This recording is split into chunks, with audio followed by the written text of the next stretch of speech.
Good wishes to everyone. So here I'm going to teach you today chapter 2 of 9th class, which is called as Laws of Motion. The name of the chapter is Laws of Motion. It is also called as Newton's Laws of Motion. There are 3 laws of motion. Because given by Sir Isaac Newton. That is first law, second law, and third. So let us see what are the laws. Newton's laws of motion. First law. It states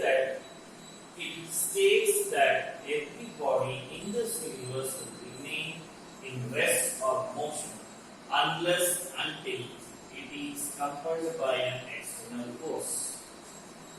So what is the Newton's first law? It states that every body in this universe will be in state of rest or in state of motion unless and until it is compelled by an external force. For example, if you place a football in the center of the ground and there will be no force applied, means you won't keep on anything you won't do. You keep the football and come after 2 days also the place of the football will be same. It won't change from its place. And when you kick the ball moves. So this is your first law. So either it will be rest if it is in motion. If we have to bring the body in motion, we have to apply force. That is what we said in the first law. That every body in the universe will remain in rest or motion unless until it is compelled by an external force. This first law is also called as law of inertia. What is inertia? Inertia is tendency of an object. Means tendency of the object to be in motion is called as inertia of motion. The tendency of the body to be in motion is called as inertia of motion. The tendency of the body to be in rest is called as inertia of rest. So inertia is nothing but measure of mass, and inertia is directly proportional to mass. If mass is more, inertia is more. If mass is less, inertia is less. Now let us say, what is my inertia of rest? The tendency of the object to be in rest is called inertia of rest. Okay? The tendency of the object to be in rest is called inertia of rest. See, for example, when a bus is moving, a luggage is kept on the top of the moving bus. When the bus suddenly stops, you see the luggage will walk in front of the bus. So from this what you can predict, though the bus is in motion, the luggage is kept on the top of the bus, it was in rest. Suddenly when it is also in motion. Because suddenly when the bus comes in at rest, the object also falls forward. Okay, that is inertia of motion. Now, when you sit in a bus, suddenly the bus starts, you see you will fall backward. Okay, that is called inertia of rest. Next is your inertia of motion. This is nothing but the tendency of the object to be in motion is called inertia of motion. Tendency of the body to be in motion is called inertia of motion. This is about your inertia. So now let me give some examples for Newton's first law of motion. You see, if you take an empty bottle, okay, and a cap, and you place a pen cap upon the cap of the bottle and keep the cap of the bottle on the mouth of the bottle, and if you strike the cap of the bottle, you see the cap falls in the bottle. Another example is your carrom strikers. You might have seen that you pile up the coins and you will strike the long part of the coin. What happens? The lower part of the coin will move past it, and the all coins will again settle there. It won't move from the place. That is an example for your first law of motion. Okay, now let us look at the second law of motion. Well, before coming to the second law of motion, you should know what is momentum. Momentum is nothing but product of mass and velocity. Momentum is nothing but product of mass and velocity, and if the object is moving in a straight line path, that is called as linear momentum.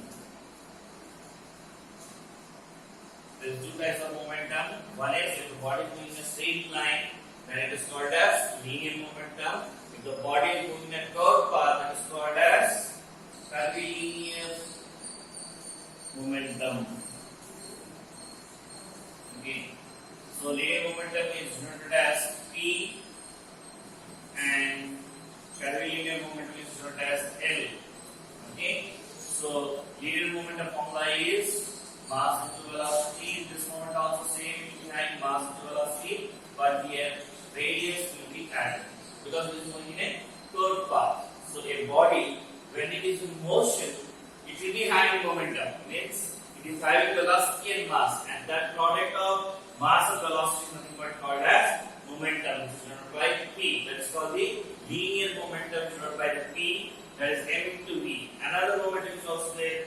It's called as curvilinear momentum. When a body is moving in a circular path or in a curve, then the momentum is denoted as L and it is m into v into r. Only radius will be added together. Okay. So this is about your momentum. The momentum is nothing but product of mass and velocity. Okay. And the unit for this is, as a unit is kg meter per second. Kg meter per second. Okay. Or this will be kg meter nothing but Newton second. The rate of change of momentum is directly proportional to the applied force. Rate of momentum is directly proportional to the applied force or net force acting on it in the direction of applied force. So what is the second law?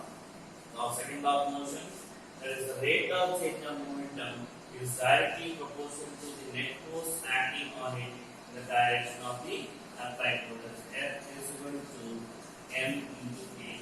Let us see how this comes. F is equal to m a. This is your Newton's second law of motion. What is Newton's second law of motion? Again repeating. The rate of change of momentum is directly proportional to the net force acting on it in the direction of the applied force. So F is equal to m a. Let us see how to derive this. F is equal to m a. Before deriving the F is equal to m a, let me say few basic things. Like we take two objects of same mass and same volume, for example 1 kg and 1 kg. And when we apply both the mass with the same force, it will move with the same velocity. And if we apply more force on one and less force on one, which object will move further? Okay. When you apply same force on both of them, it will travel the same distance. When you apply more force on one object and less force on another object, you find that where you have applied more force, the object will move more distance. So from this, what you are reading that acceleration is directly proportional to force. If force is applied, acceleration is more. If more force is applied, more acceleration. If less force is applied, less acceleration. Okay. Next, if we take 1 kg of object and we are taking 2 kg of object,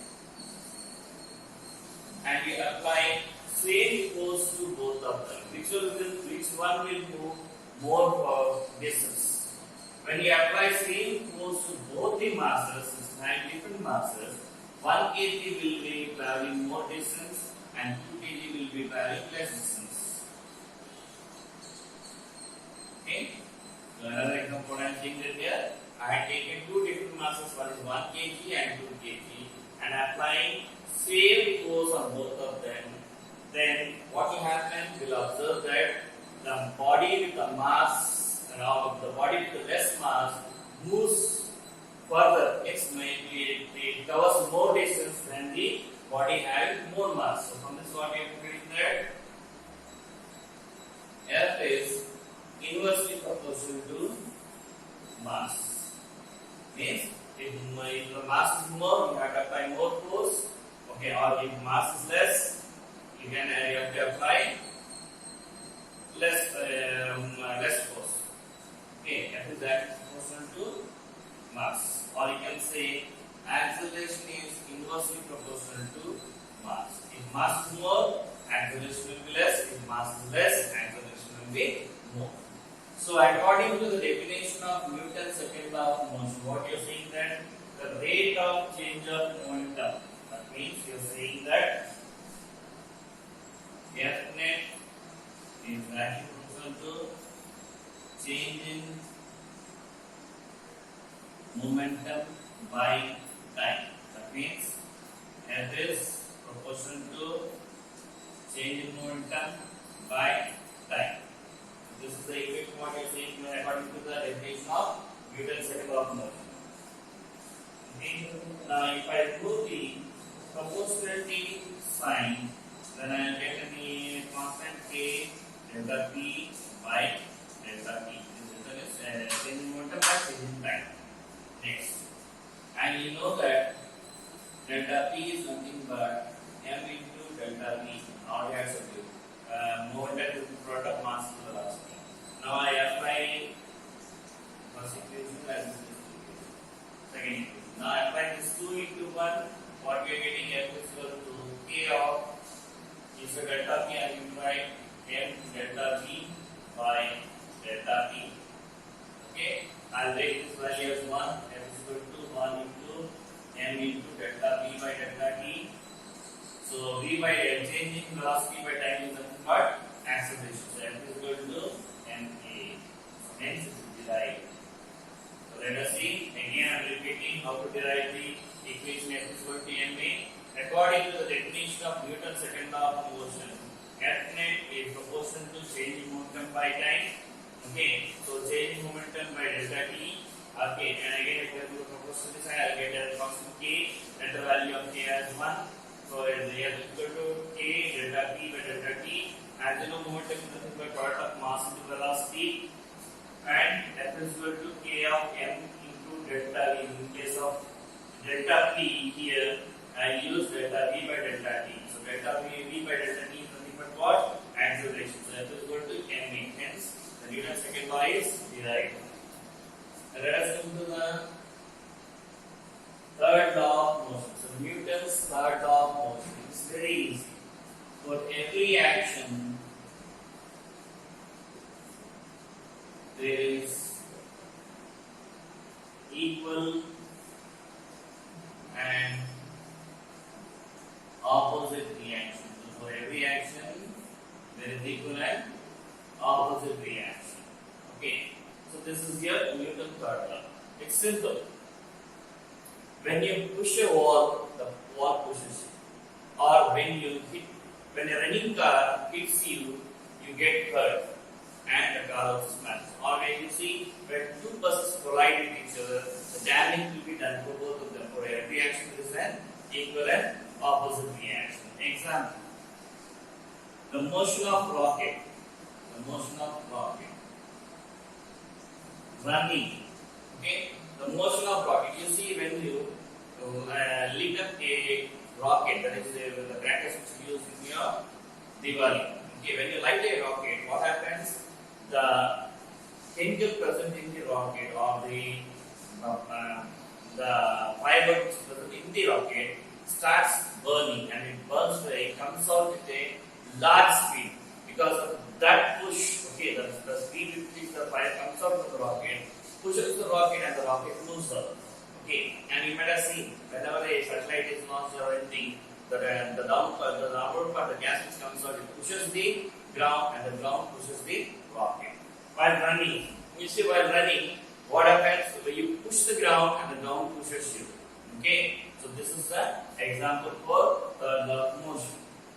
So here your second lecture of the ninth class, that is the Newton laws of motion ends. So again I am repeating: first law of motion, second law, and third law. Again I am revising this. What is first law of motion? So Newton's first law of motion states that every body in this universe will remain in state of rest or state of motion unless and until it is compelled by an external force. Okay, if the body is in rest, it will remain at rest. If the body is in motion, it will remain in motion unless it is being disturbed by using external force. That is your first law of motion. Second law of motion: the rate of change of momentum is directly proportional to the force applied on the object in the direction of the motion. This is your Newton's second. And for Newton's third law, for every action there is equal and opposite reaction. This is about your Newton's three laws of motion. So here the chapter ends. Thank you.